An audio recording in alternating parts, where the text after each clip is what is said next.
வேத பயணத்தில் இன்று நாம் பார்க்க போவது திருப்தி அடைந்தார்கள். மத்தேயு 14:20. எல்லாரும் சாப்பிட்டு திருப்தி அடைந்தார்கள். மீதியான துணிக்கைகளை 12 கூடை நிறைய எடுத்தார்கள். சாயங்காலமான போது சீஷர்கள் இயேசுவினிடத்தில் வந்து, இது வனாந்தரமான இடம், நேரமும் ஆயிற்று. ஜனங்கள் போய் தங்களுக்கு போஜன பதார்த்தங்களை கொள்ளும்படி அவர்களை அனுப்பிவிட வேண்டும் என்றார்கள். அவர்களிடத்தில் இருந்த 5 அப்பங்களையும் 2 மீன்களையும் இயேசுவினிடத்தில் கொடுத்தார்கள். அவர் அதை ஆசீர்வதித்து பிட்டு சீஷர்களிடத்தில் கொடுத்தார். சீஷர்கள் ஜனங்களுக்கு கொடுத்தார்கள். எல்லாரும் சாப்பிட்டு திருப்தி அடைந்தார்கள். மீதியான துணிக்கைகளை 12 கூடை நிறைய எடுத்தார்கள்.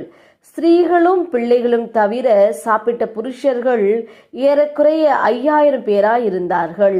இயேசுவால் கூடாத காரியம் ஒன்றுமில்லை. ஆண்டவரால் எல்லாம் கூடும்.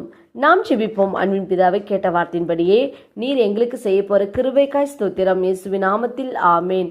கர்த்தர் தாமே இந்த வார்த்தைகளை கொண்டு உங்களை ஆசீர்வதிப்பாராக. ஆமேன்.